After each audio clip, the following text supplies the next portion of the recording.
Okay. Great. Let me So just. I will just give you an intro, Fennec. Like, hey guys, welcome back to TradFi and Bitcoin Club. So today we have a guest. He's Fennec, basically financial engineer. He has been like he worked his life as a financial engineer, and today he will be taking us through all the details, like what is money and what he personally thinks where is Bitcoin going and what's happening and what's not. Yeah. So over to you, Fineng. Thank you, Digant. Let me share my screen. You guys can hear me, see my screen, all good? Yeah, all good. Okay, perfect. So this is actually a presentation I gave in Bitshala a couple of weeks ago, mid August actually. It was a Bitcoin 101 session about what is money, starting with what is money, then diving into what is Bitcoin, right? This is the same deck I'm running through, but I'll run through some of I don't know, this is a slightly different audience. There we usually try to have newcomers and so on. Here, I do know some of you are not absolute newbies. You might have heard this story many, many times from Lynn, from Saf, and other people, right? Usual people whom we've heard. So I'll try to spend a little less time on some of the things and a little more time on some of the things, which I think is probably the right thing to do for this audience. And try to hold off the questions till the end because there's a fair bit to go through. I think what will be a good idea is, if you have a question or a thought that you want to ask me, just drop a message in that, in the messenger, and maybe we can upvote and downvote, and then I can take all of them at once towards the end, right? Uh, with that, let's get going. What we're looking to address today is this topic: what is money, and how definition of money or how humanity has identified as money has changed significantly over the centuries, right? And how Bitcoin fits into that piece there. Before we get going, a little bit about me. I'm popular. I'm known as Finance as in the BitPlus community. My real name is Sandeep Shetty. I spent close to 15 years, in the field of financial engineering as a financial engineer, specifically as a multi-asset risk specialist. Uh, Over this time, I've had the fortune or the misfortune having worked with some of the leading clients across geography. My last gig was as a financial engineer with Bloomberg. Spent about 7 years doing risk analytics and financial engineering with Bloomberg. Before that, I spent close to 6.5 years with MSCI. For those of you who might not know who MSCI is, MSCI is a leading index maker, leading typically an equity index maker. Now they also make fixed income indices. Uh, Lots of passive money chase these indices. And I was not in the business of selling indices though. I was or making or selling indices. I was in the risk analytics business there. One of the prime purpose or the use of indices is to basically benchmark portfolio performance, risk, and so on, right? And I was in that specific business. Spent some time working in Bangalore, Mumbai, Frankfurt, London, till I quit that job about the same year, about this time last year, and moved back to Bangalore because Bangalore's home or close to home as an Indian city. Uh, that's, I think, enough about me. For those of you who's curious what financial engineering is, I have a Wikipedia definition out there. It's a multidisciplinary field involving financial theory, methods of engineering, tools of mathematics, practice of programming. Uh, I am not all of that. I am some of that, or I'm maybe most of that. I don't want to get into what each of them is. Uh, as you see, it gets interesting. Primarily, financial engineering was deployed in pricing derivatives and so on, something which involved a probabilistic estimates to arrive at pricing or so on. Uh, and an older use of financial engineering, less common today, is aggressive structuring of corporate balance sheets. It is less common, but in the world of Bitcoin, I think it is right now happening as we see, right, with the treasury company. Though I must say I haven't really done any of this, right.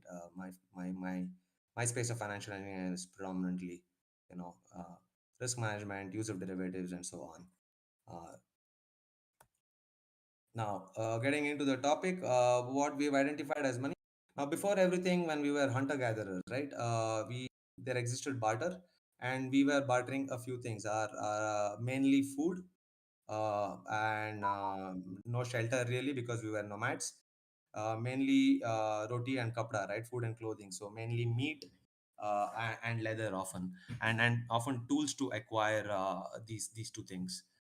But as we stop, as we discovered agriculture somewhere in the 8000 BC, before Christ era, we humanity discovered agriculture, started settling down in in permanent settlements. It grew as villages, started farming, started having livestock, and they had a few more things to barter. And there you saw, livestock and crop typically emerging as good forms of barter, a good medium of exchange between people in the society. uh, Soon, as early as 3000 BC, they were already safekeepers of these commonly used barter commodities. So in Babylonia, current day Iraq, you started seeing temples actually working as as Uh, safekeepers of these commodities. Vinay, sorry to cut you, but uh, do you want to share the next slides? Because we can see the first slide itself, like what is money? Okay, okay. Yeah. Just a second. I guess my way of sharing is not the right way. What am I getting wrong? Give me a second. Stop streaming.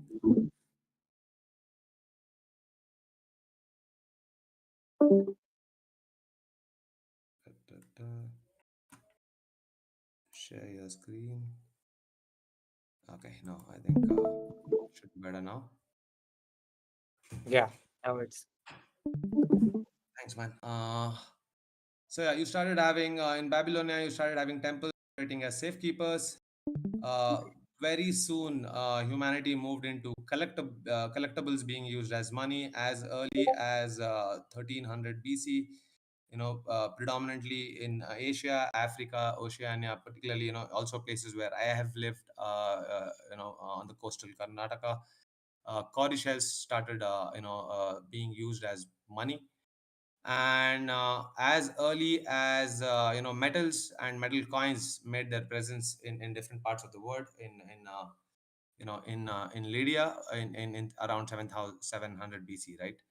A fun fact out there: cowrie shells was actually accepted as a legal tender in some parts of Africa until the 20th century. To sometimes in through 1900s and so on.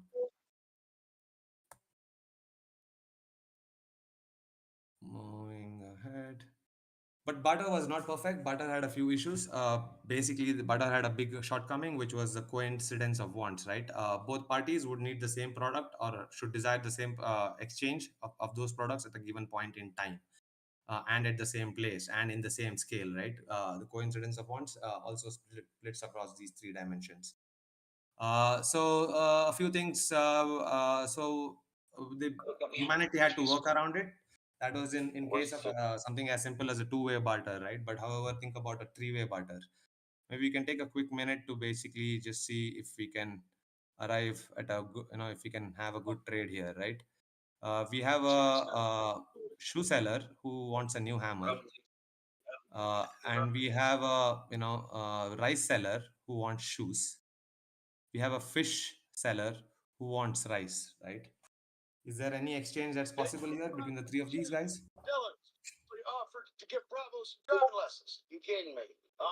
Anyone wants to take that? Sorry, guys, someone's not on mute and I hear some music.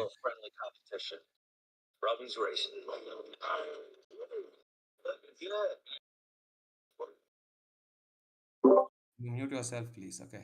I think everyone is muted. Like I have muted a guy who was not on mute, but I think it's right now. Yeah. So let's switch back. So if these three guys have to get a trade, is there anything possible, guys? Can you think of something that can be done? Can anyone get a trade here? I don't think so. A perfect trade is probably not possible, but shoe seller has right. This guy wants shoes. He might not get his shoes. uh, he can still he might not need the rice though, right? But yeah, long story short, humanity, in some sense, they had to find a good way, a widely accepted good, and find ways to acquire it, right? What is money? Money is what emerged as the most widely acceptable and most saleable good available in the society. What is salability? Carl Menger defined it as salability to be a feature which gives you an ease with which a good can be sold on the market whenever its holder desires, with the least cost with least loss in its price. What can you do with money? There are a couple of things that you can do with money. One, you can consume it, spend it to meet your immediate needs, desires, food, shelter, clothing. In the newer generations, obviously, you need to pay for internet, you need to pay for entertainment, and so on, right? You can store it for use at a future time, or at another place. You can also invest it in a project that you think has high odds of returning you more. But do be aware, this also comes with a risk of losing it, and this is also is much less liquid and portable than money itself. Typical examples, owning your own business, investing in businesses of others, run by others. Education could be thought of as an investment because it does promise you better returns. Maybe much one of the investments with least risk of losing money. Your second property is also often thought of as an investment. How first property, it's a bit debatable whether it should be treated as a saving or and so on, right? What are the properties of good money, right? To be good money, it had to be two things. Mainly, it had to be a store of value, which meant it can be kept for long periods without losing its value. To be a good store of value, it primarily needed three characteristics, right? Utility, which meant it should be desirable in some way. It could be a consumption utility, or aesthetic value also could be thought of as a utility, which is how collectibles kind of started making sense as money for some people. uh, Scarcity, quite an important one. It should not be abundant or easily produced. Its supply should not be increased easily by, it should not be possible for any one person or a clan to increase the supply of it. Durability, that's what makes it easy to, save it across time. So, which basically means it should not rot, it should not rust, it should not evaporate, and so on, right? The other important property needed is to be a medium of exchange. It should, which meant be convenient to carry and transact with through space and scale. For it to be a good medium of exchange, it had to be things again, right? It had to be divisible because that's what helps you pay at with scale. It had to be portable. It had to be fungible, and also easily verifiable. Now, this is what played out over the centuries. This is not really a quarterfinal of sorts. Different commodities were traditionally used in different parts of the world. Different commodities turned out to become a local form of money, and each time these forms of money came in contest with gold. Gold always won, or silver always won, and they went on to become the most dominant forms of money. Salt was used as a form of money. In fact, the word salary comes from I think a Roman word, salarium, which was actually the allowance paid for to the soldiers back in the day to buy salt. Salt was quite a valuable commodity back in the day. This was pre-refrigeration times. This was pre-preservative times. So if you had food and if you had to keep it for a few extra days, salt was quite a valuable thing. It was also divisible. It was also it had all the properties that you could think of, right? In terms of being good money. Seashells and cowrie shells we spoke about. Silk, or cloth made of different whatever was available in that local in the local society, also went on to become money. Again, it was measurable, it was divisible, it was something, it had a utility value, something as simple as clothing, and so on, right? Eventually, yes, gold and silver won one century. and went on to become, though you had local economies adopting these forms of these forms of money, be it salt or seashell, when they had to do some kind of a cross border trade. If a neighboring district but was already adopted gold or silver, they had to find ways to acquire gold or silver to actually be able to trade with them, and that gave them the motive to essentially upgrade, or move on to gold, adopt gold. uh, Eventually, I think the standard that we now are in is US dollar being seen as the most supreme form of money, and it's backed by gold in some form or the other, right? It's not a one-to-one map, or it's not a redeemable notes for gold redeemability, but it central banks often hold gold as a proof of trust, or as a proof of strength of the reserves. Uh, why did How did the gold and silver win out as money? Because the most saleable good, if the most saleable good was easy to create more of, any rational actor would just create more of it for themselves, just diluting the supply of it, right? And that's essentially what happened to each of these commodities that you see there, which you no longer see as money, be it salt, or be it shells, or cloth of silk, right? uh, so how gold and silver became money? As you see, gold had kind of arrived in Lydia, in as early as 700 BC, right? That does not mean gold was the standard, or the most common form of money in other parts of the world. Societies had to figure out a few things before they could start, moving to gold, right? You had to first figure out metallurgy to be able to know how to extract a precious metal from its crudest form. Then uh, and to get to coinage, you had to actually figure out, again, in fact, to find gold, you had to figure out mining. To get to coinage, you had to in some sense figure out metallurgy, right? And also, so gold one had one as early as that. Why did Biggest reason, gold mining. The supply of gold cannot be inflated by anyone. It's every year, over centuries, we've been adding, at least over the last century, we've only been able to add 1.5% of its existing supply on an annualized basis, right? That's the degree of dilution that's possible with gold, unlike any other commodity you can think of. So once a society has agreed on gold being a currency, and being not dilutable easily, they have an incentive to stick with uh, that standard than moving on to something else. That's what works for a large chunk of people, and that's what becomes a shelling point of money, right? Uh, so over through most part portion of human history, gold has was held as by the wealthy as a long-term store of value, also a long display of value, and a medium of exchange for large purchases. Silver, however, was used as a store of value and a medium of exchange for daily use by most people. The reason for this was basically gold had a problem with divisibility, which in some form was overcome by using silver. Divisibility in two sense: one, also, in terms of malleability and divisibility, it's not as good as silver.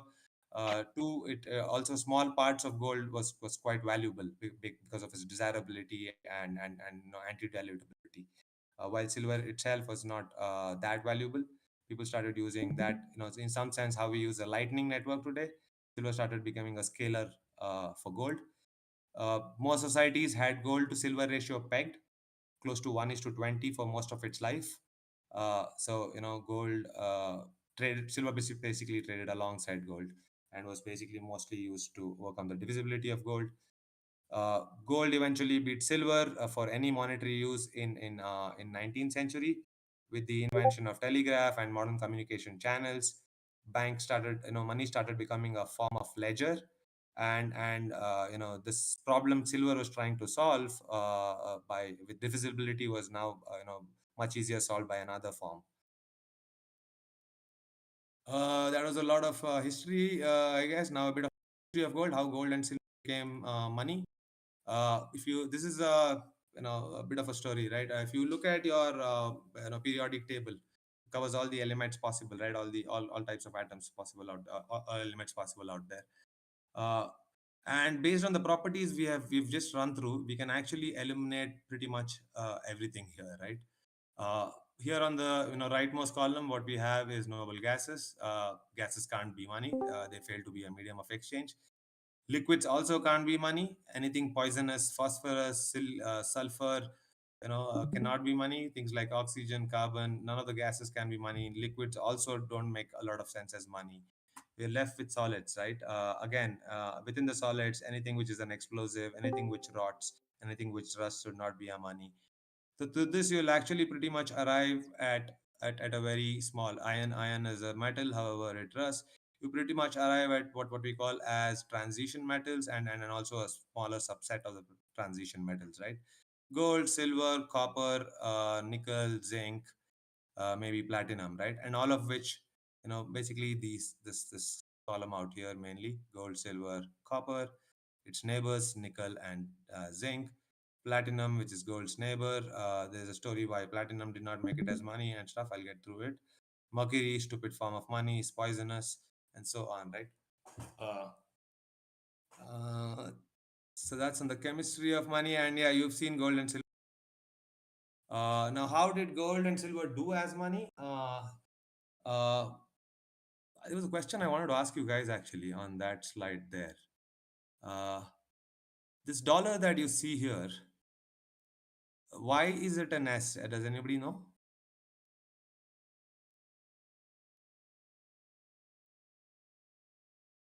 Nobody?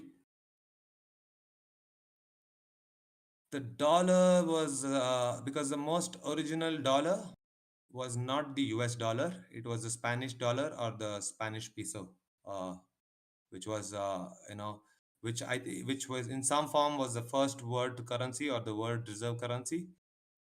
Spanish at the peak of Spanish Empire, it was launched, and then it spread over. It survived as the world. It was acceptable across 5 continents, right? Which is Asia, Africa, both the Americas, and Europe. Uh, its trust was more than any other silver coin minted at that point in time. It was a silver coin which was I think was close to 25 grams at that point in time, and it stayed as a dollar till as much as long as 19th century. And it was in 19th century when US dollar went on to become the word dollar. It was still using the conventions of S with a P to scratch that top. So, long story short, yeah, silver and gold basically survived through centuries, either simply as gold, as coins, uh, uh, or and later as paper currencies came in, backed by gold and silver, but they just survived in their truest form, which is as just coins, for centuries. Uh, Even the Arabian currencies, the dinars and dirhams, if you go down to the history of it, you will notice dirham I think means gold, and dinar means silver, or it's the other way around. I'm not entirely sure. Uh, and they all had a specific weight to represent what they were. Uh, the Great British Pound, or the pound sterling as they call it, is sterling is silver basically out there, is the oldest currency still in use.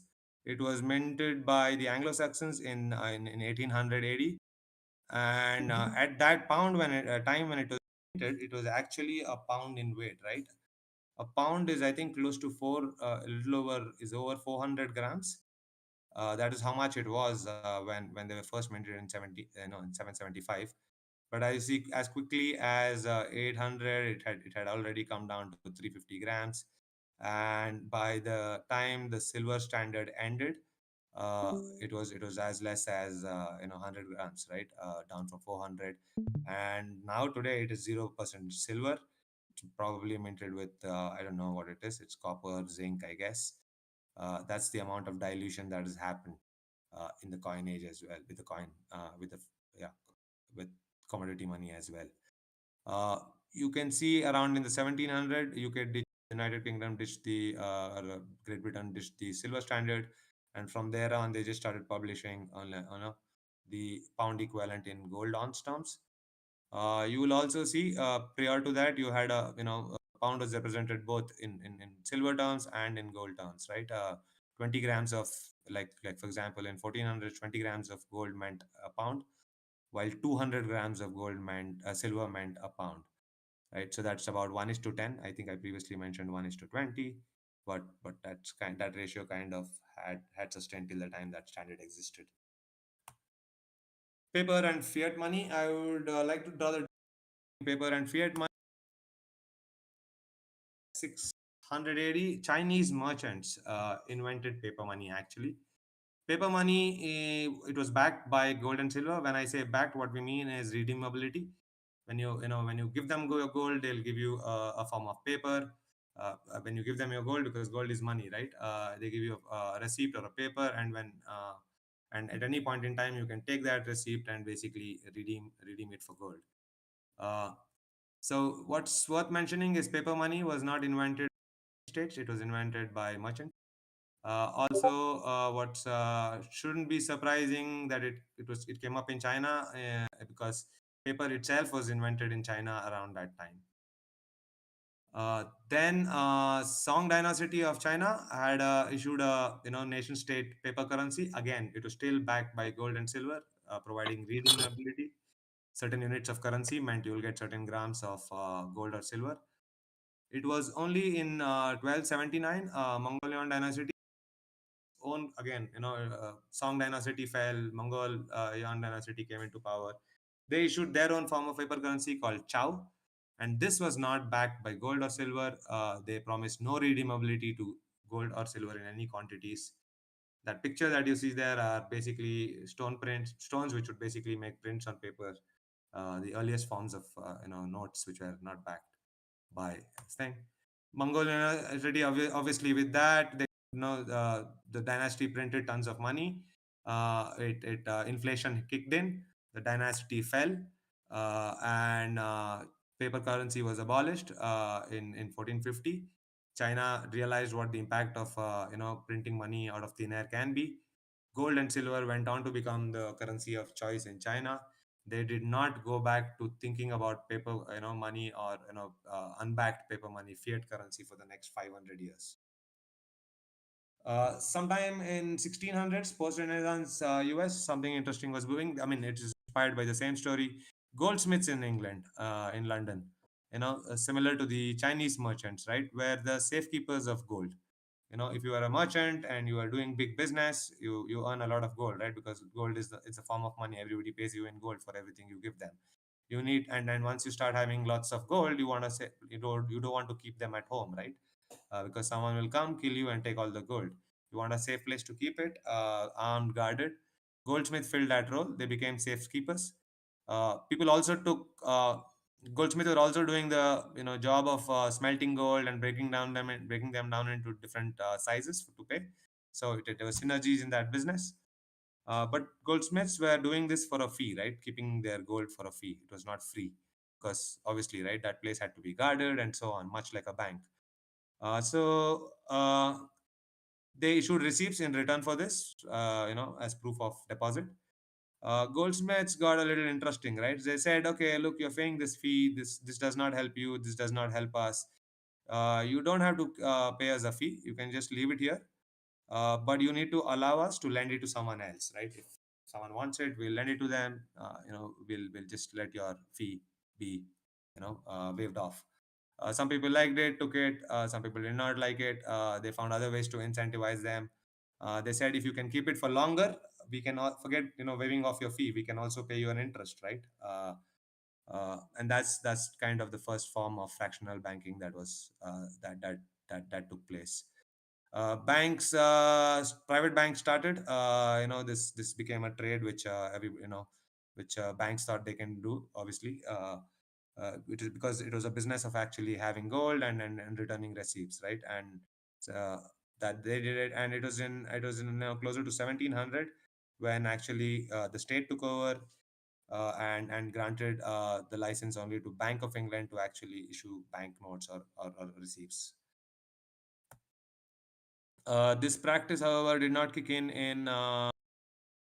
you know in United States till the 19th century. Banks were continuing to do what goldsmiths were doing, which is basically issue paper currency or notes with the promise of redeemability for gold. and people could then use these receipts or notes uh, to like the way we use our notes today, right? What's worth pointing out here is physical paper currency also came in with the same premise, right? Solving the problem of divisibility with gold. It made it a little more portable, divisible, and so on. Pretty much what silver solved, but it is now being solved by paper. Uh, but that was fine. So that was 19th century. It is only in 1913, 20th century, early 20th century, that a Federal Reserve Bank that we popularly, we often hear of now, was formed. It was a privately owned bank created by the owners of all major banks at that time, who took over the monetary system, began circulating paper US dollars backed by gold. At this point, at about $19 per ounce. Then it was in 1933, FDR, the president then issued an executive order asking all citizens to surrender gold that they have in all forms, right? All forms meant gold coins, bullion, certificates, any claim on gold that they had at $20 per ounce. Foreign creditors still had redeemability for gold.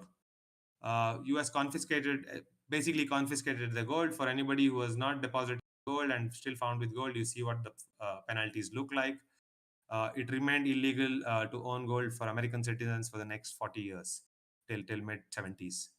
Right after that, the US also repriced gold to 85 from 19 to 35 dollars an ounce. I'll run through this a bit quickly because I don't know how we are doing with time. Most of the interesting stuff or things that you might not have heard of, or for a lot of people might be interesting, is yet to come. But though this, let me know. Am I going too fast, too slow? What do you think? I think the speed is good. So you can continue. Then Yeah, Bretton speed. Woods. You can continue like that. Perfect. Bretton Woods happens. Bretton Woods was a convention where 49 nations met together to agree on a new, financial international monetary standard. US dollar. It was agreed that US will play the centralizing authority there. US dollar. 1 ounce of gold will be pegged to 35 US dollars. Other countries can deposit gold with the US and get a and they're essentially pegged to the US. Uh, and this country, I mean, with that, US became as good as gold, or became a gold standard instrument, and everyone else, basically fluctuating against it. Uh, and after this, through 90, post this, through 50s and 60s, US government continued to print dollars to finance the wars in Vietnam, social programs. Banks in the US, domestic and foreign banks, lent money into existence across the world without having to back it with gold reserves either. Uh, a ton of US dollars was in flotation. US dollars slid in value against all goods and services. Member states started doubting if US has enough gold to basically redeem all claims of US dollars out there. And when they started demanding it, this is what happens. And this was in fact the newest form of, or the most latest form of fiat money, right? Was born. President Nixon in 1971 announces that they are ending the gold standard, right, or any convertibility of dollar into gold.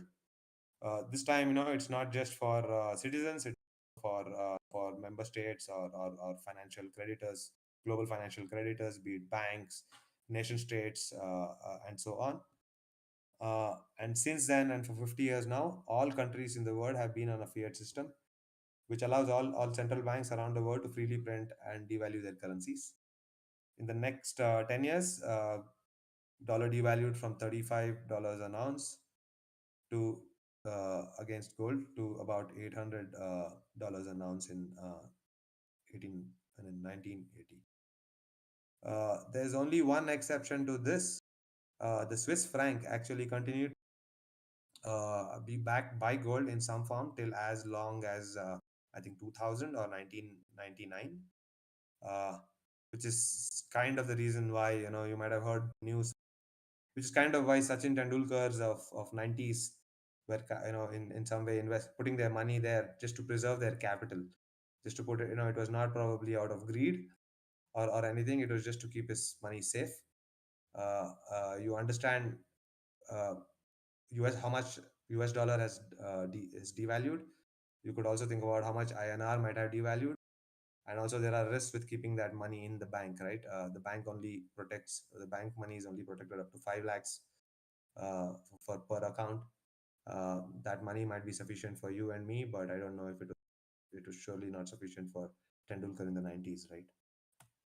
Another interesting thing happened 70, a masterstroke by Nixon again. This was happening because after dollar having ended its redeemability against gold, trust in the dollar system had to be re-established, or a demand for dollar had to be sustained. Nixon announced a deal with the Saudi Arabia, which then got extended to other OPEC countries as well, wherein they agreed that the Saudi Arabian oil will only be sold or denominated in US dollars, and in exchange, they'll receive military assistance from the US. This was a 50-year deal starting in 1974. It ended last year. Saudi Arabia did not renew that deal. You might have heard of it, but yeah, that was that. Since then, and 50 years now, what has US done? US has surpluses. What does that mean? That means every US as a country, much like individuals, have incomes and expenses. A typical income for a country is from these individuals, from corporations. If you are an oil rich or a resource rich nation, mineral rich nation, you might also have a state revenue coming from selling the state assets itself. Expenses, social security, whatever, right? Healthcare, and so on, pensions, and so on. US has been spending more than it earns every year since pretty much you can see these two things are pretty showing the same thing. One is a ratio, which is also why they're having the same pattern. You see this blue line dipping below just look at this line post 60s, right? Or through its post 40s even, right? How, particularly post 70s, right? Once they've ended the gold standard or redeemability. Pretty much every year they have been running deficits, which means they've been spending more than what they earn as a country.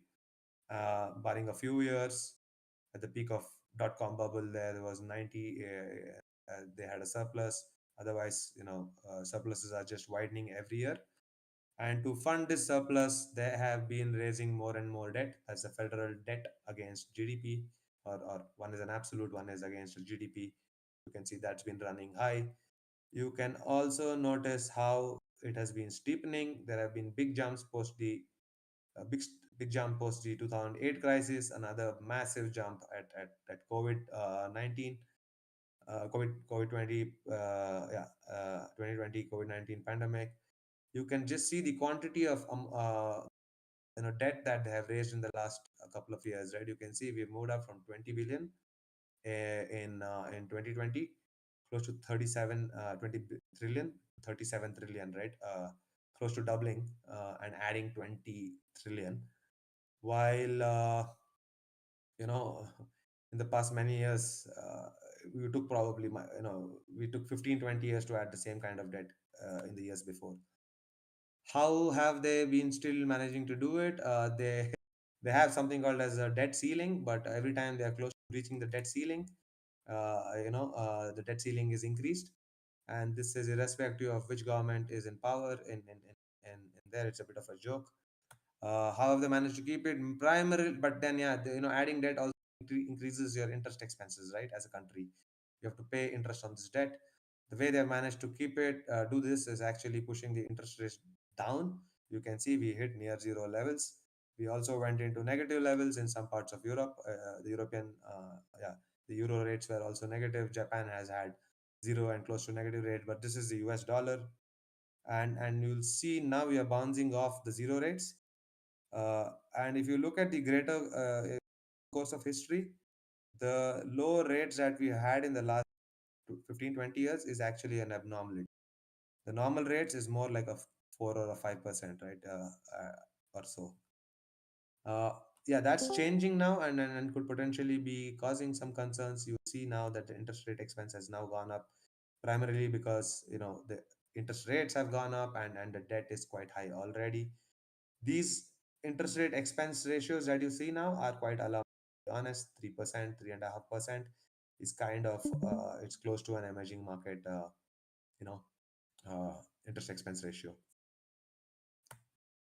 How has US dollar done all this while? 4% since 1971, 96% since 1930. In terms of goods it can buy, it could buy a whole lot more. Uh, this devaluation does not,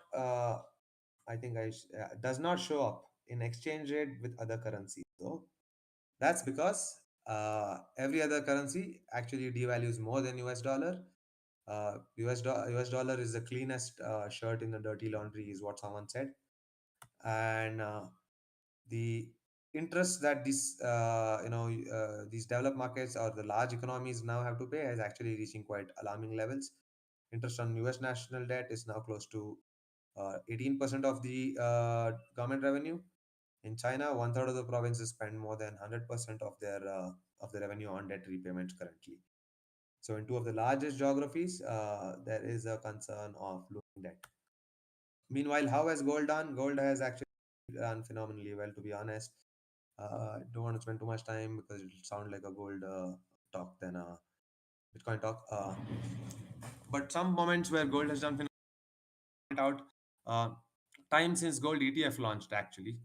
It was 2002. They say paper gold trackers launch, which is basically the gold ETF. Uh, Gold ETF launched in Sydney in 2002.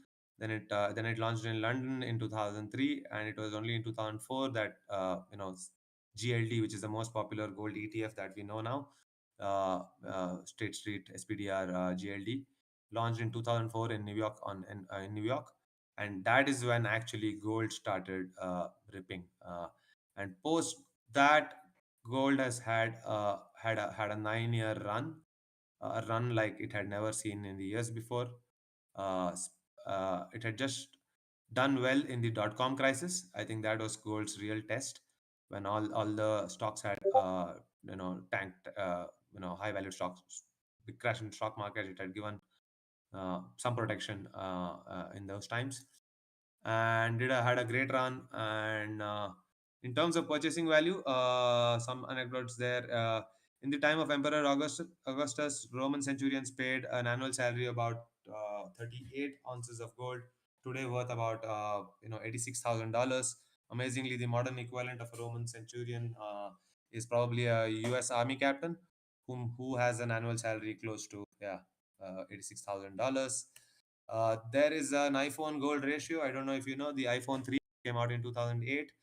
Would have costed you about 0.98 0.92 ounces of gold. Gold did well in that duration there. Between 2008 and 2012, you can see iPhone 5 would have costed you much lesser in terms of gold if you held your money purely in terms of gold and used it to pay. 17, again, savings if you held in gold. I'm sure these numbers look very different if you measure this in US dollars. I don't know. Anybody bought an iPhone 3 in 2008? And does anybody have those fiat numbers for us? I'm an Android user. No? All right. Gold still a favorite with the central banks. Central banks are plowing money in gold. You can see a big increase in central bank. This is net buying of central banks over the years, right? 1980s, they started selling gold. 90s was a time where central banks predominantly sold gold. Most Western central banks were trying to, push the world closer and closer to the fiat standard or the unbacked, the belief in gold would not really do well for them. But some 2008 crisis again, gold held on. Gold showed its resilience. Money started plowing into gold. There was an increase in gold buying after in 2014 with Russia's annexation of Crimea. There was some seizure of U.S. assets again. This is not the first time that happened. When in 2022 this had happened in some form before. So since 2014, you have seen the Chinese buying into US Treasury or US dollar assets has reduced. There has been an increase in buying of gold. And post 2022, actually you can actually see the real big buys, right? You can see these big bars are the net buys. Net buys meaning, total buying was minus the selling, right? There probably are no sellers at this point in time, but in terms of central banks. But it's not just the yeah, it's mainly driven by the global south, Russia, China. Russia, uh, sorry, China primarily, and Russia is a big manufacturer of gold anyway. They have, if they stop exporting gold, they'll, as it is, have a lot of gold accumulation. Uh, and as a result of that, you can actually see gold has now gone on to become the second most held asset, reserve asset in central banks.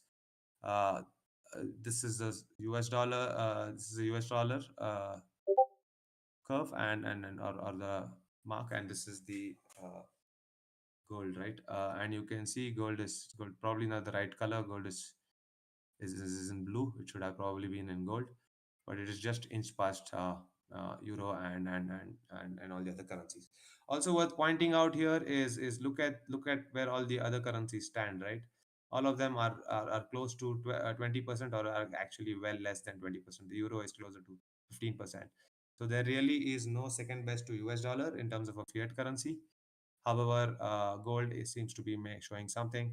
The promise is looking good. This is a survey of how many central banks believe in increasing their gold reserves over the next 12 months. As you can see, 2025 has seen a big jump. Nobody intends to decrease. Close to 95% of the central banks who took the survey intend to increase gold reserves. So we expect this trend to continue.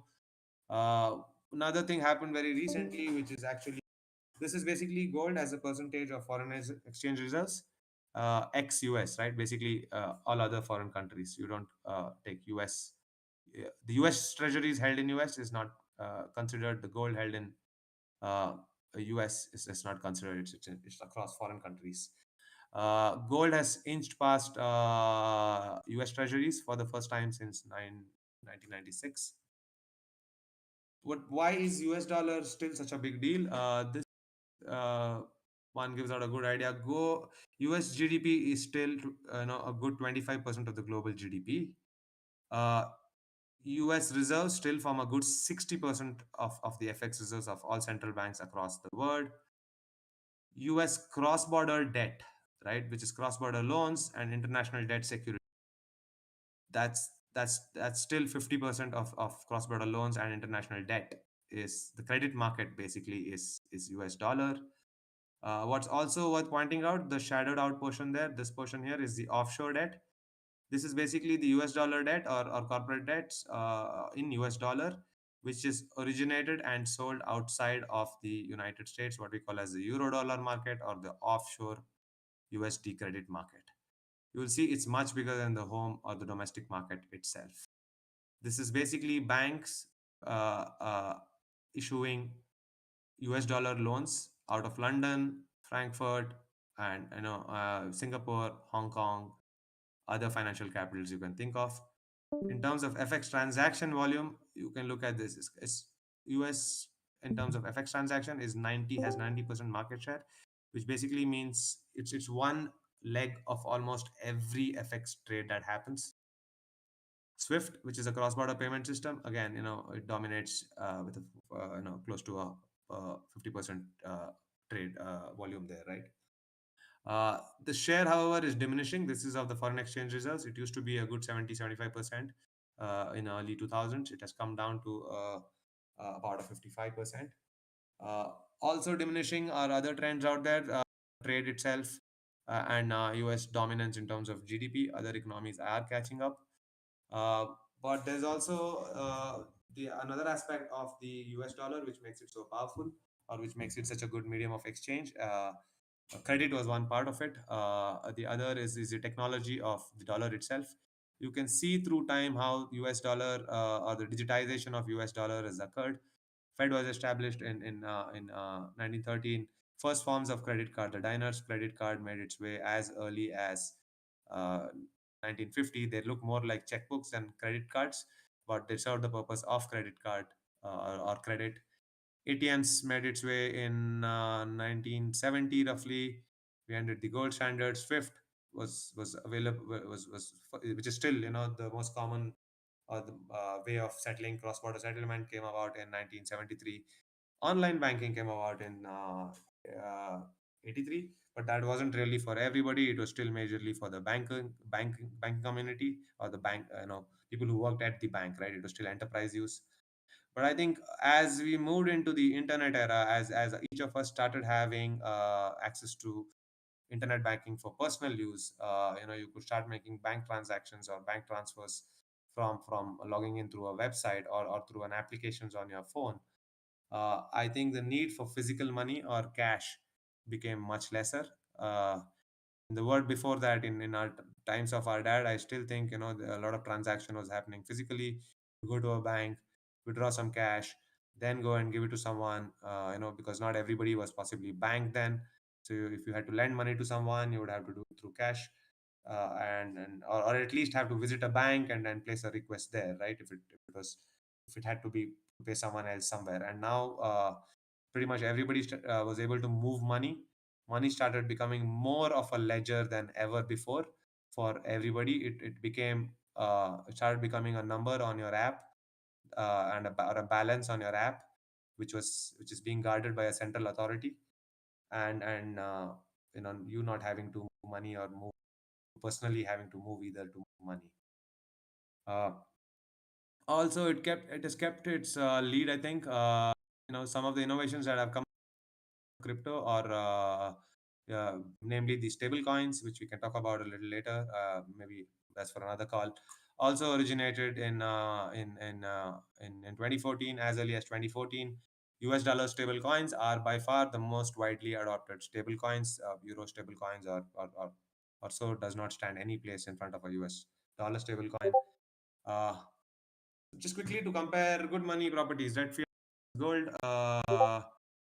Just you can see where what fiat came to solve. Fiat came to solve divisibility. However, what we lost with it is pretty much all the other good properties of money, including, in this world of digitization, we have the money is also not censorship resistance. You have lost privacy of money as well, which existed to an extent when there was physical money still in play to a large degree. uh, now comes the star of our show, right? Satoshi drops a white paper. Maybe I'll run through some of this little quickly and spend a little more time on the rest of the stuff, because the real stuff is still yet to come. Satoshi drops a white paper. First transaction happens in 2009, when Satoshi himself mints a coin called the Genesis block. What is Bitcoin? It's a decentralized Bitcoin is a few things, right? It's a decentralized peer-to-peer electronic cash that operates independently of a central governing authority. Bitcoin is also a network, right? Which allows for online payments to be made from one party to another without going through an intermediary. Bitcoin also is a protocol, a software which is free and open source. Decentralization is what makes Bitcoin special. It's what makes it global, borderless, permissionless, censorship, and so on, right? uh, that's what gives it a lot of properties. What makes Bitcoin work? It's this technology called blockchain. What is blockchain? It's just a public ledger that keeps continuously updated of all records of all transaction, allowing them to verify or validate each transaction. uh, what are How is this? Yeah, it's a distributed ledger. Transactions are secured by cryptography and ledger in blocks. Each block is linked to a preceding and succeeding blocks, forming a chain of blocks, which is what we call as blockchain. How does this decentralized network made up of strangers spread across the world? Uh, it does this by publicly announcing all transactions to the network. As Satoshi says, the only way to confirm the absence of a transaction is to be aware of all transactions. What about privacy and security? My privacy and security. I don't want my transaction history and identity to be presented to the world. Don't worry. While it's true that all transactions are publicly announced, transactions use cryptography instead of relying on centralized intermediaries to provide security and privacy. What is cryptography? Blah blah. I just run through this because this is important, because the way we actually maintain privacy and security is, yes, all transactions are announced, and that is what helps us keep this ledger alive and correct. but your identity is not really announced. So yeah, you can see transactions. You will know someone's making a transaction, XYZ is making, but it will not be identified as you in any form, or there are ways to make sure you are not identified. What makes Bitcoin work? Mining, proof of work, blah blah. I don't. Should I spend too much time on this, guys? Because I don't want important stuff. I think I'll just breeze past this. Yeah, yeah. Talk about Bitcoin's issue and schedule. For a user, Bitcoin is nothing more than a mobile app or program that provides a Bitcoin wallet and allows user to send and receive Bitcoins, much like with send and receive Bitcoins, much like the cash we need for the internet.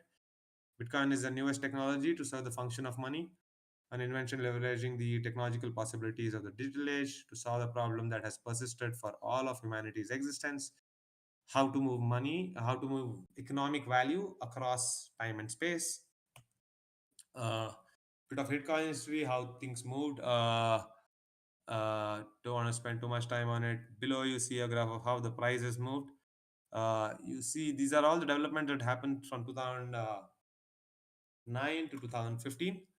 I think the prominent ones, or most favorite or commonly ones, is the Bitcoin pizza transaction in 2010. Bitcoin hit parity with US dollar, one Bitcoin for $1 in 2011. Uh, Bitcoin, a couple of things happened. Silk Road happened, Mt. Gox happened, and then Bitcoin ATMs came about in 2013. Not very significant, really. Coinbase, a Bitcoin wallet, was founded in San Francisco in 2012. I think they raised about a 5 million in 2013, and I think a 60 million a year after. Stable coins came about in PayPal, announced integration in 2014. Bitcoin reached $1,000 in 2013. So that was actually the Bitcoin's 1 to 1,000 moment.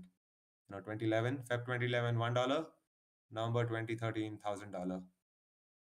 Uh, from there, we have, I think, had another 100, right? From $1,000, we today stand at $100,000. 2013 to next 10 years. Bitcoin adoption, all right. It has also grown. This actually number of Bitcoin wallets with a balance of over one Bitcoin through time. As you can see, we have close with we have I think little over or close to a million wallets holding more than one Bitcoin at this point in time. The number of active wallets again is about a million. This is active wallets, not just a lot of wallets in Bitcoin are necessarily passive. The exact definition for what is an active wallet and what is not, I haven't really checked. These are some exhibits from Glassnode. But you can see the peak of number of active wallets happened. It peaked at around 1.4 million, and that was at the peak of last bull run, right? In 2021 peaks. That was a time I think a lot of people did get exposure to Bitcoin, other cryptocurrencies. We have seen it decline. We might over time, and this could be attributed to a large extent to the use of more use of centralized players who have entered into the space, and people also having chosen uh, or using centralized places to be more active, and using hard wallet and cold custody to stay passive with their wallets.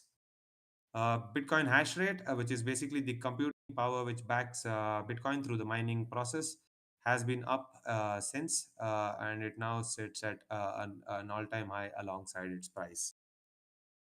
This is basically telling you how much Bitcoin mining computation is at work, attempting to mine that next Bitcoin block.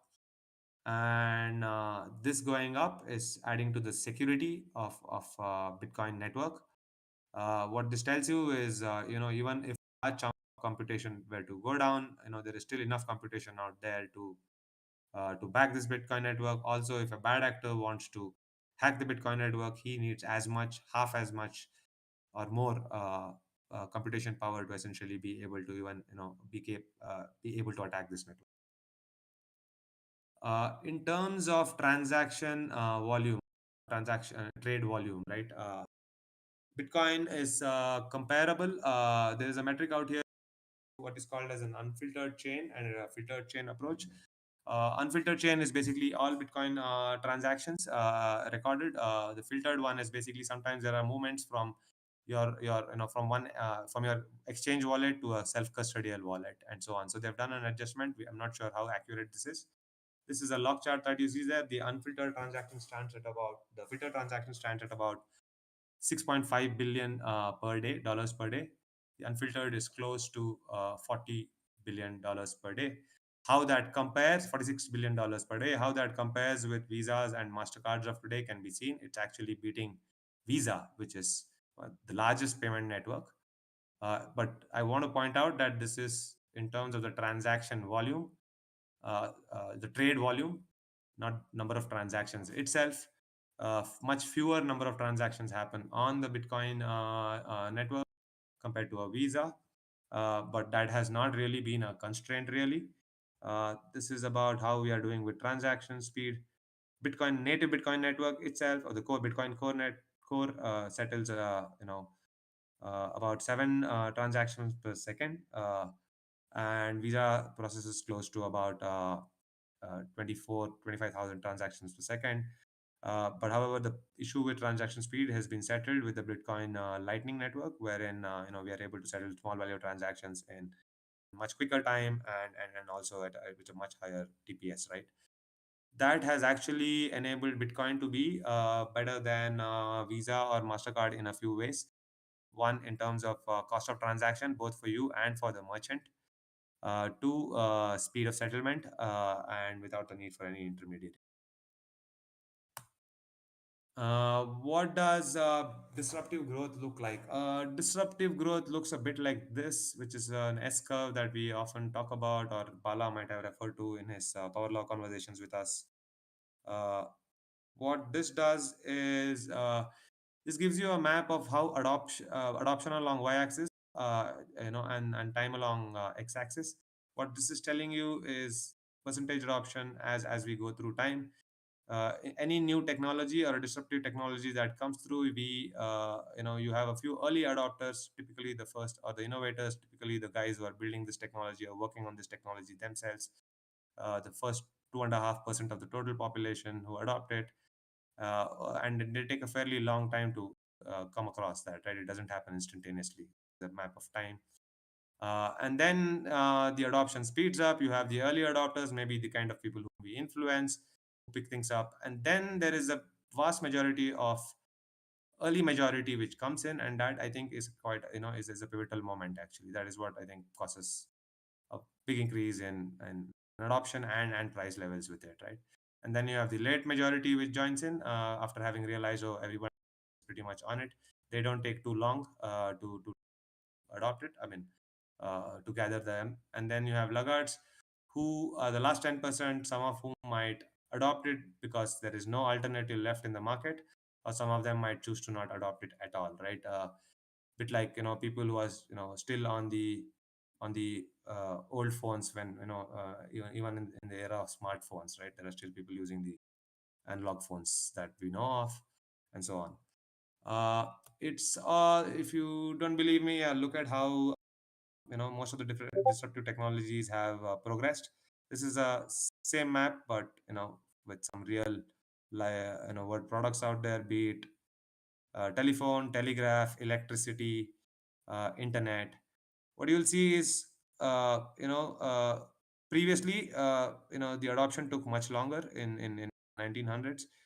Over in this era of internet, the adoption is much, the global adoption even is much quicker. Internet adoption, adoption went from 0 to 60% in 10 years, right? But something like an electricity took over 200 years to, it probably originated in post industrialization in Western world, and by the time it arrived to our little villages in India, it might have been 1960s, 80s, and so on, right? So that's that.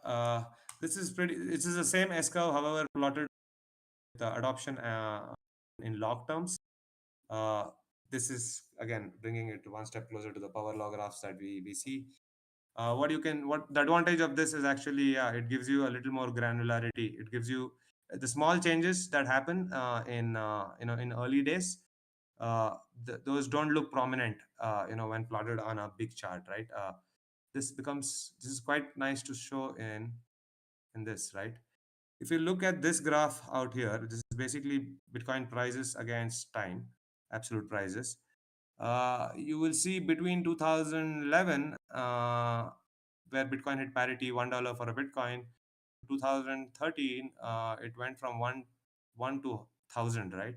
But if you look at this graph here, it's pretty flat, right? The reason it's pretty flat is we're using a regular chart here.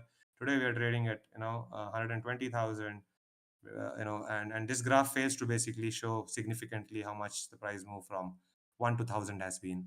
This is what plotting things on log kind of overcomes. Okay, so that is log, and that is what. Otherwise, the Bitcoin adoption of 0.05%, 0.0005% to 0.05% would basically look very small. But however, here we can actually see there's a prominent growth that's happening in line with how internet growth has been, or it's also considered faster. It might not look fast enough as internet for us, but what we need to look at is also global adoption actually. Internet also spread much earlier in United States. E-commerce companies started coming up in United States in late 90s. E-commerce companies first made their presence in India a good 10 years after, right? So BTC adoption is now considered close to 20% in United States actually. It's much lesser in other geographies. Something that grows this adoption, popularity, usefulness will always be volatile. So anybody who expects Bitcoin to be volatile should also expect Bitcoin's adoption not to grow, should also expect Bitcoin price not to grow that rapidly, and so on. So Bitcoin's volatility is very much a part of its nascent stage of its development. Now we also have TradFi guys. We used to not have this 5 or 10 years ago when I started following Bitcoin in 2021 for the first time properly.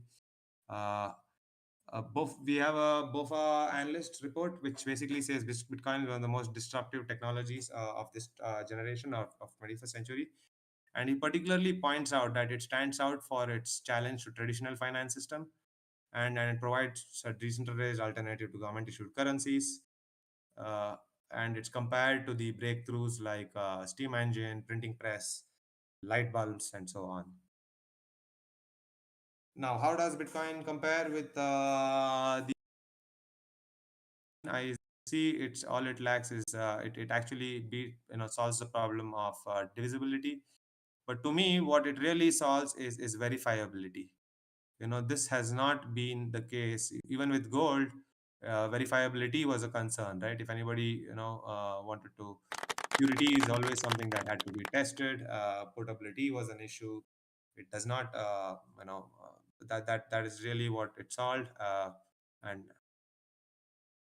with that, I think it also gives us some benefits. Most importantly, the most notable ones for me here is actually, you would always imagine fiat currencies is actually free to store. Precious metals was not. You will all agree, precious metal. If you were on a gold standard, it would not be free to store. If you had if you have gold at home, your house is always at threat. You would always be at threat because people might be coming in for gold, so you would always want to store it in a bank deposit or whatever, right? And also you will want to keep it safe, right? Safety issues, you don't want to lose it to someone, if not theft. So it will have a cost. Most people think fiat saving in fiat currencies does have a cost. It's just that that cost is subsidized by fractional reserve system. uh, the bank is making money off your money and giving you. That's how, a bit like what Goldsmiths did. That's exactly what's happening there. You are not getting any share of it. You also should remember the negative interest rate era that existed in late in 2010s in Europe, wherein if you had large sums of money and you wanted to keep it in a bank, you would have to basically take a negative interest rate. I know it's hard to believe, but you would say, why would anybody want to keep it in a bank? That is true. That is true if you had $100 or $500, but if you have $100,000, you would not want to keep it at home, right? You would want to keep it in a bank, and you would also be willing to pay a price, take a negative interest rate for that. Bitcoin solves that problem. You can self custody it at zero cost. It's censorship resistant, it's borderless, it's permissionless. It can't be confiscated. It's those probably are it's fixed in supply, which ensures you don't have debasement. Uh, that's probably the highlights for me. Bitcoin price, right? That's how it looked. Maybe right. And Yeah, now to the interesting parts, right? Now to the part I actually should be talking to you guys, or maybe this could be a session in itself, right? TradFi entry. Things started changing. This is also kind of where I started piling on. I was actually, my story was what I first bought Bitcoin in 2017, 2018, I think, actually, at this point that you see at the peak of the bull run of 2017, 2018, right? Number went up. It took my attention. I bought some. Bitcoin was not the only cryptocurrency I bought. I bought Bitcoin. I bought ETH. I bought Litecoin, and I bought XRP. Those were the only four cryptocurrencies that were available on a platform that I was using called eToro at that point in time. Uh, Immediately after I bought, it fell by a 50%. I cashed out immediately. I sold every cryptocurrency I had. I was also starting off at Bloomberg, and I decided I should focus a little bit on my financial engineering job or a new financial engineering job. And I think, kind of stayed away from Bloomberg, from crypto for the next many months, right? Then it grabbed my attention again. I think in 2021, at the peak of 2021, or on its way up there. And this time I gave it a lot more attention. I also bought in at this time I bought in only Bitcoin and ETH, and I was still looking if there are other projects to explore. ETH was looking interesting then because there was a DeFi summer happening at that point in time. With my knowledge of traditional finance, decentralized finance folks were actually talking a lot of things which was making sense to me. And I had seen a few inefficiencies in the traditional finance, which they seem to be solving, which made me believe there is a good business sense for it. Uh, it crashed again in 2021. Not stop following space. I held on to my holdings. I held on to my, I continued to follow it. It bounced back, and then I believe 2022 was a bad year. FTX happened. I think, yeah, it was post FTX. Again, it was not. I think I'd spent enough time to stop following it. I continued to follow it, uh, and it was actually around this time where I doubled down on Bitcoin. Also, where my conviction grew stronger, and I pretty much went all in, right? So in June 2023, BlackRock files for Bitcoin ETF. Uh, in 6 months later, SEC takes 6 months to authorize it. Bitcoin ETF in January 2024.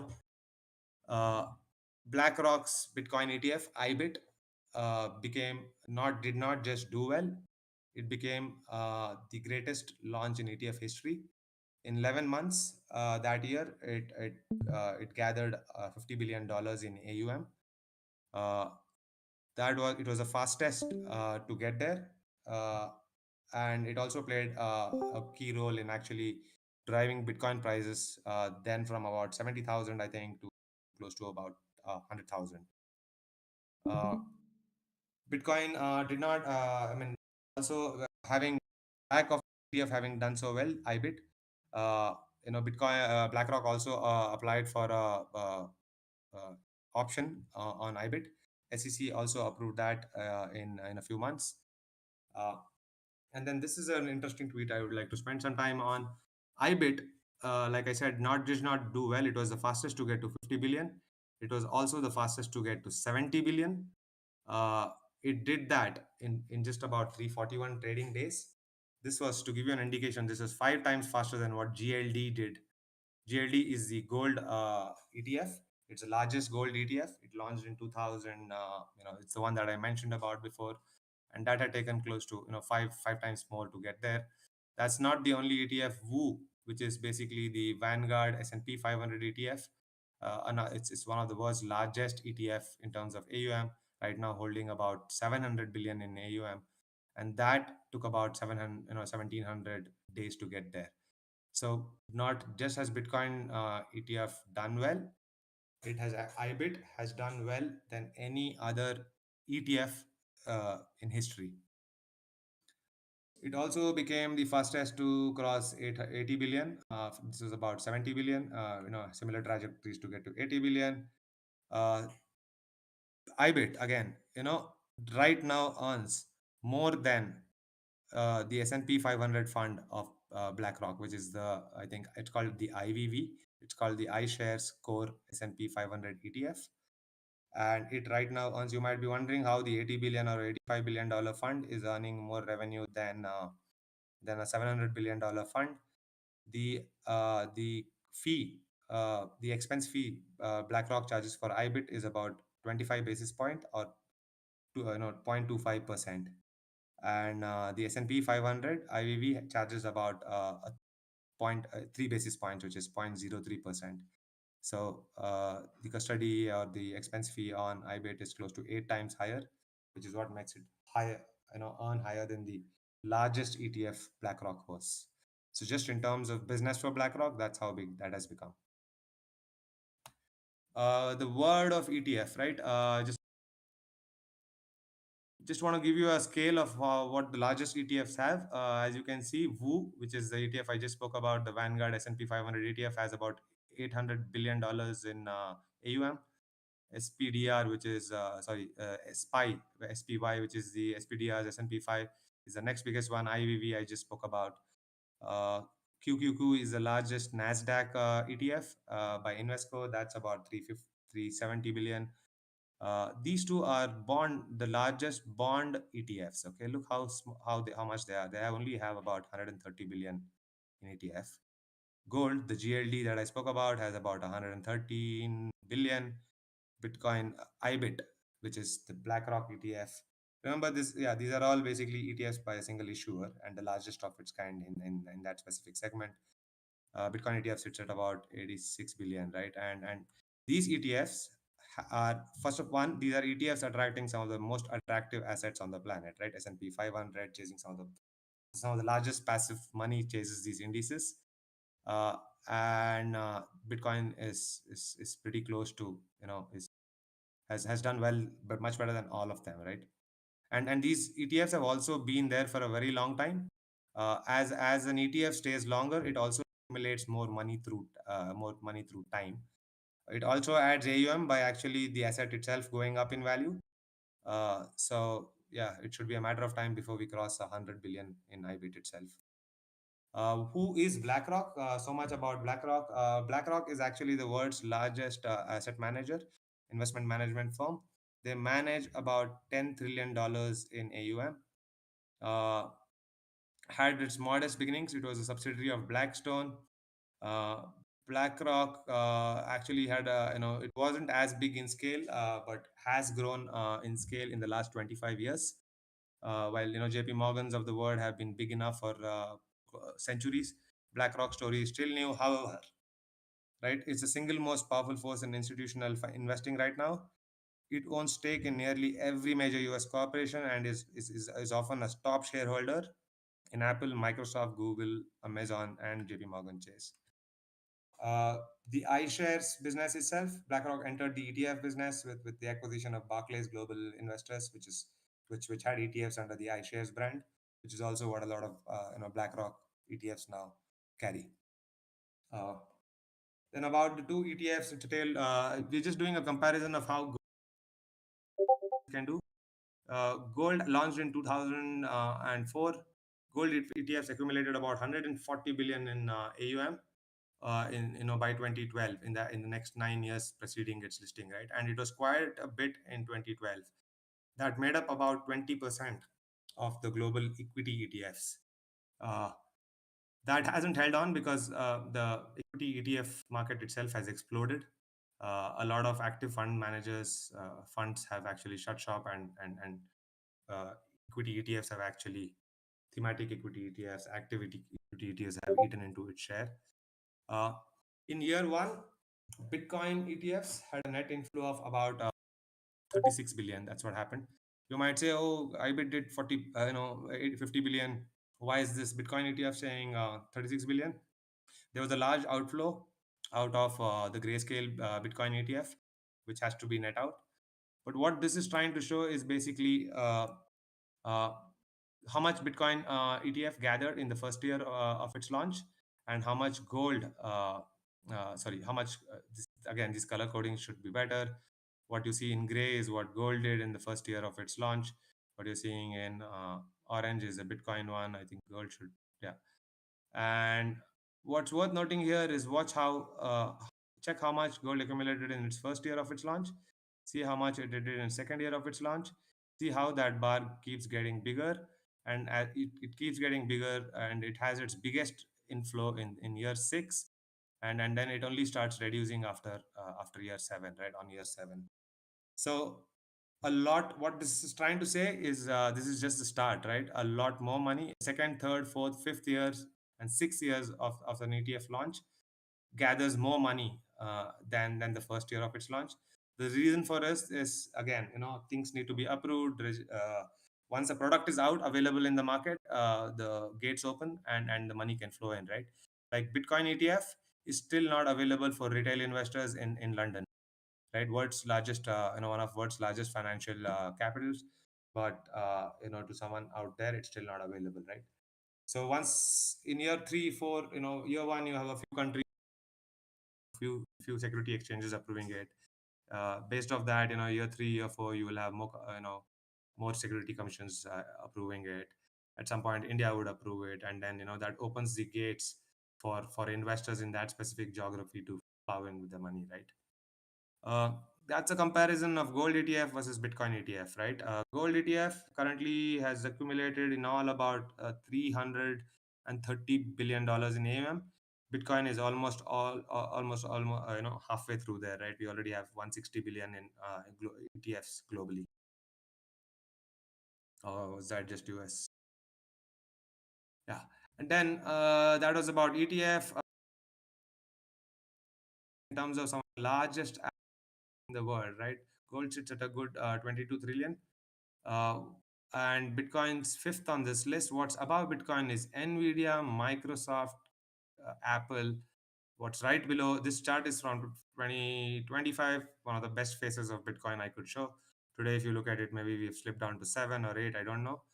But the point to be driven home here is Bitcoin sits there with some of the largest assets in the world, some of the blue chip companies of the world, right? Built over the last 25 years, most successful companies of the world, most influential companies of the world, and is and the most beautiful thing about it is you will notice each of these entities are owned by a country, or an entity which controls it.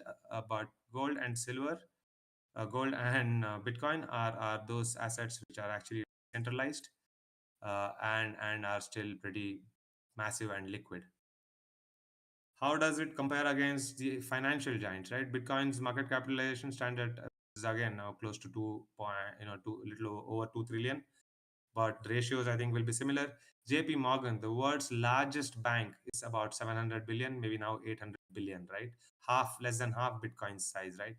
Visa, the world's largest payment provider, right, is $600 billion. Mastercard at a $500 billion. Bank of America, the next biggest bank in the world, is about $350 billion. So Bitcoin, for what it was supposed to be, and what it was supposed to disrupt, it is already bigger than the players it was out there to disrupt: the banks, the asset managers, and so on, right? Financial giants, right? But there's another intermediary, which is the nation states, which are issuing the fiat currencies. That's another race in itself. Maybe Bitcoin and gold are going to play that race. But this is just to say how much value Bitcoin has snatched, or how small the other vendors are to Bitcoin. How does it compare with other assets? So all of Bitcoin, 21 million Bitcoins at $100,000 is about 2 trillion in value, right? The global total, the global asset pool is valued at about is valued about $900 trillion, right? Large chunk of it, gold carries about 20. Money, just money, right? Which is basically US dollar, euro, Y, Swiss franc, INR, what we use as nation state currencies is about $120 trillion. Anybody who wants yield on this money, right, will have to invest it in a bond. This money does not earn any interest, or it could be in a bank deposit and it might give you an interest, but then it starts behaving like a bond in that case. uh, to get a yield, you'll have to invest in a bond, and that is actually one of the biggest investable markets. All money in bonds is close to $300 trillion. The biggest one is real estate, but not all of the real estate is investable and tradable. All bonds are pretty much tradable on exchanges. Some of them are in OTC markets, but at least there's a liquid market to trade it. Real estate, which is why you securitize real estate and try to add liquidity to it. Equities is about 115 trillion. Art, collectibles, again, make up about another 25 trillion in all. Who holds bitcoins? Mostly still held by a large chunk is still held by individuals. ETFs have absorbed a lot of it. Some amount is lost.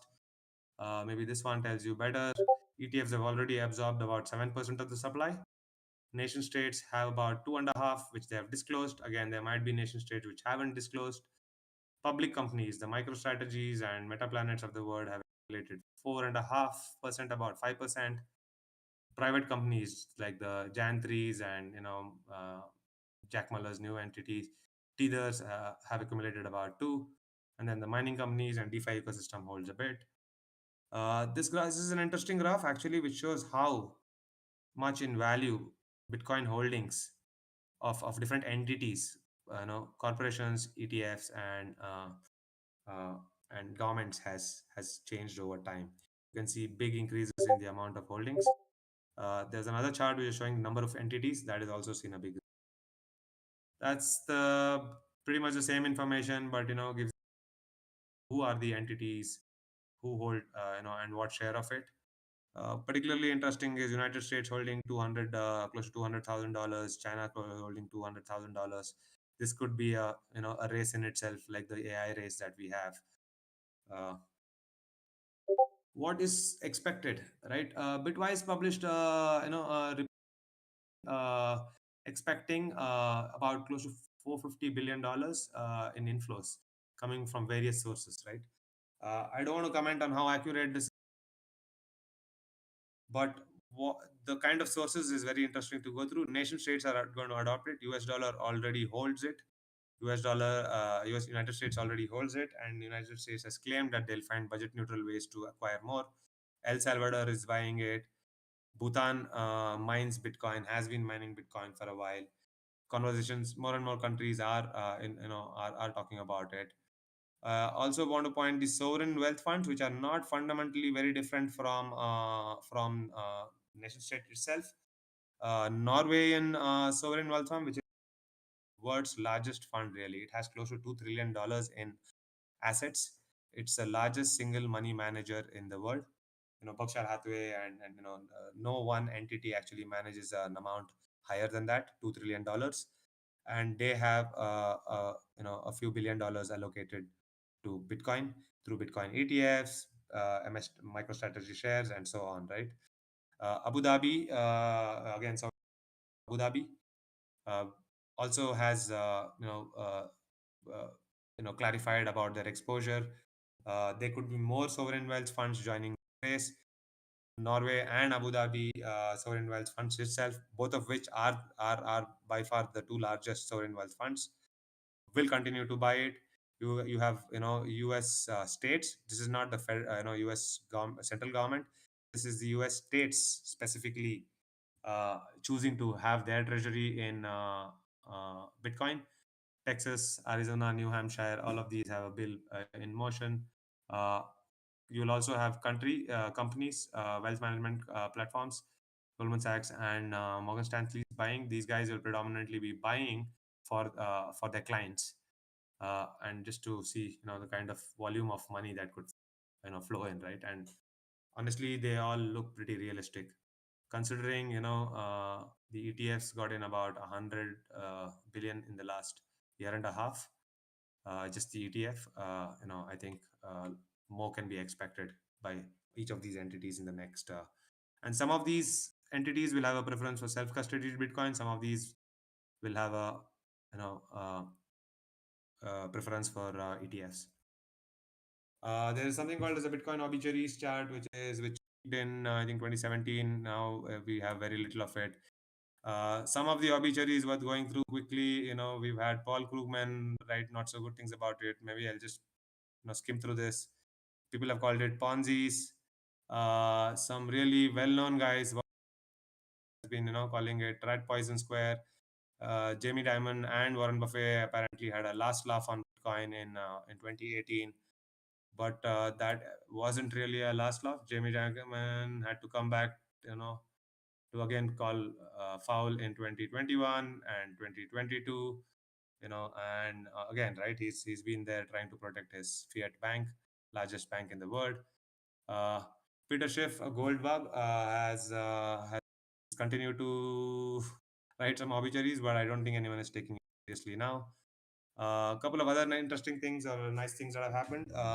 BlackRock had in February 2025 added Bitcoin, their IBIT ETF, to one of their model portfolio.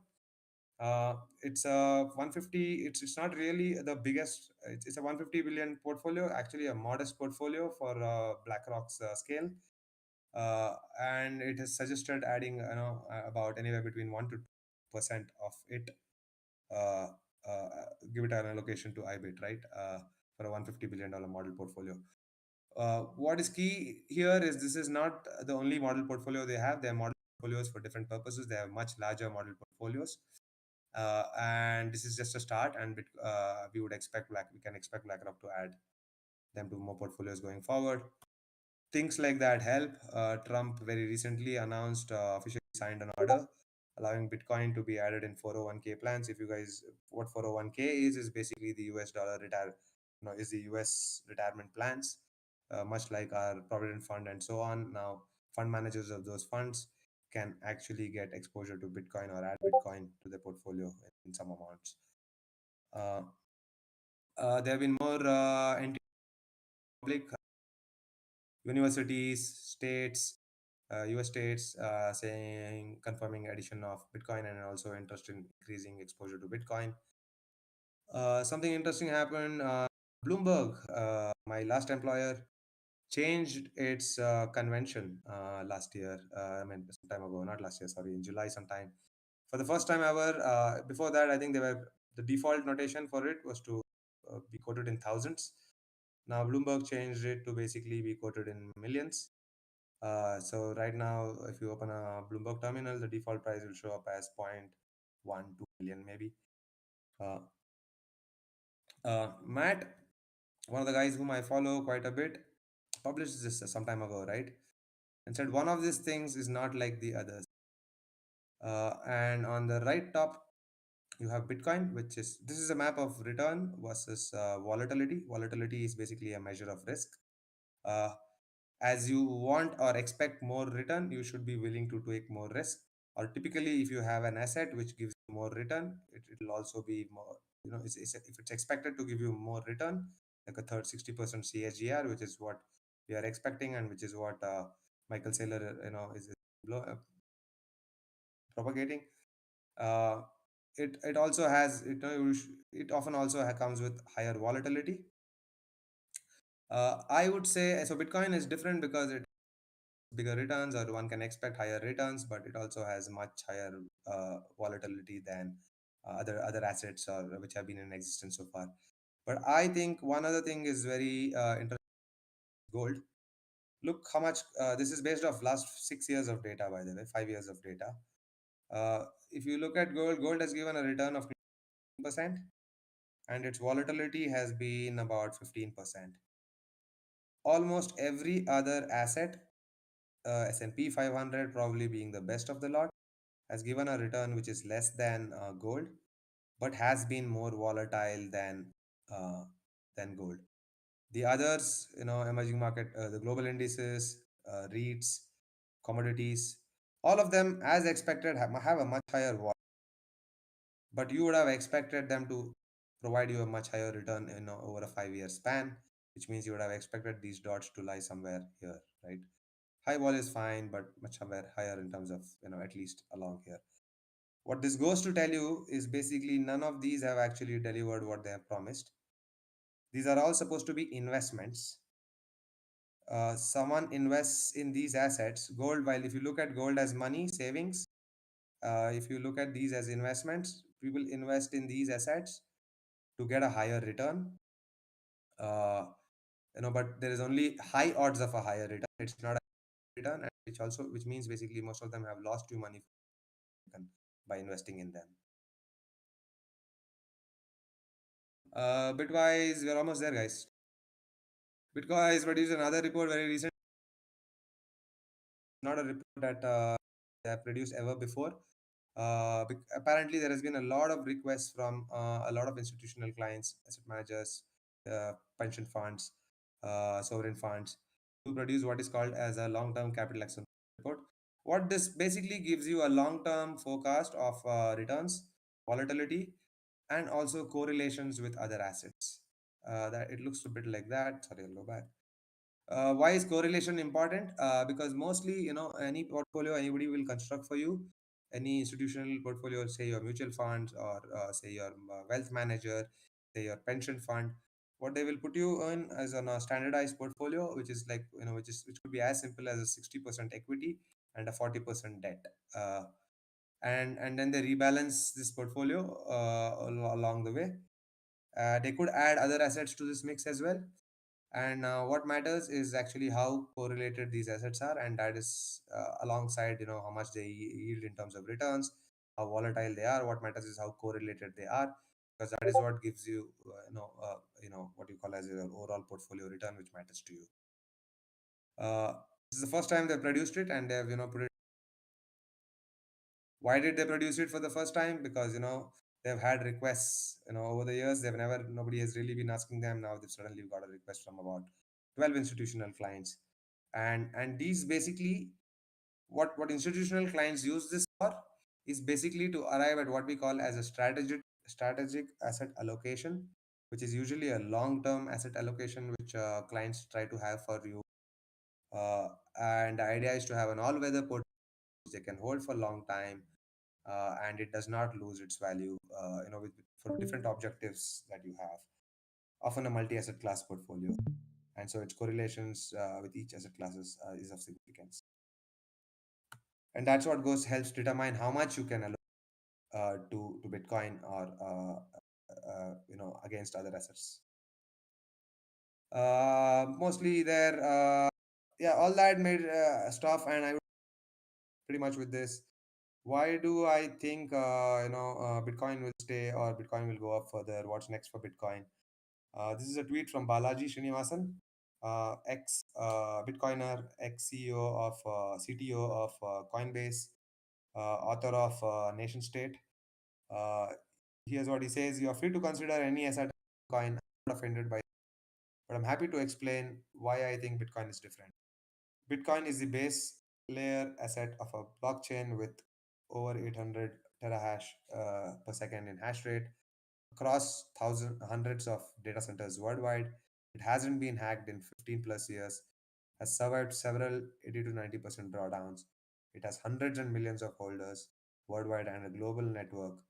It grew gradually over time rather than all at once, and mining issuance schedule limits on how much can be sold by any one party. It has an industrial use in the sense that Bitcoin blockchain permits hard to fake cryptographic proofs of existence. It's first of its kind and pioneered the entire space. In short, I think Bitcoin has staying power." That's it, guys. That's pretty much it. I'll just which maybe that's the last one. Yeah, pretty much. Some of the things, nice definition now is the JP Morgan said gold is money, everything else is credit. Aristotle, money was established for exchange, but the interest causes it to be reproduced itself. Therefore, this way of earning money is greatly in conflict with the natural law. This is something I really like, point and clears a lot of myths about money. Money is not a state intervention. It's not the product of a legislative act. Even the sanction of a political authority is not necessary for its existence. Certain commodities came to be money quite naturally as a result of economic relationships that were independent of the power of the state. Because I think most people believe money is a product of nation state, because I think that's a history we've lived in. We haven't. We should be aware that this fiat money or paper money, which is not backed by gold, has been in trade only for 50 years, right? Since 1971. Uh, in the past, we've had China, which had this 50 years, and it did not, it had made its exit, and they did not look at it for 500 years. So, it's possibility that, the 50 years we have seen is not normality, the abnormality, right? Uh, uh, Commodity money is like nature's ledger. Bank money is like a ledger governed by nation. And then the open source money, like Bitcoin, is money governed by the users. That's by Lin. Uh, then money, especially the types of money that take work to produce, often seems arbitrary to outsiders of that culture, but that work ends up paying for itself and many times over because of a standardized and a credible medium of exchange and store of value makes all other economic transactions more efficient.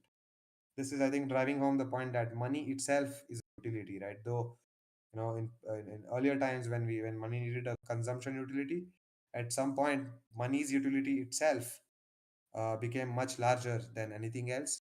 The amount of friction it removes in these economic transaction is of so much value than anything else that it might make sense to preserve money for money as money, right? Like use gold as money, then ornaments, or use Bitcoin as money and not as cardinals, and so on, right? It's not the it can be debated what's that there's no better use of it than use as money. Yeah, that's it, guys. And with that, we will put our champion across to also race with the current existing champions, and we have to see how this goes, right? US gold backed, or gold backed US dollar against Bitcoin. Yeah, that's pretty much it.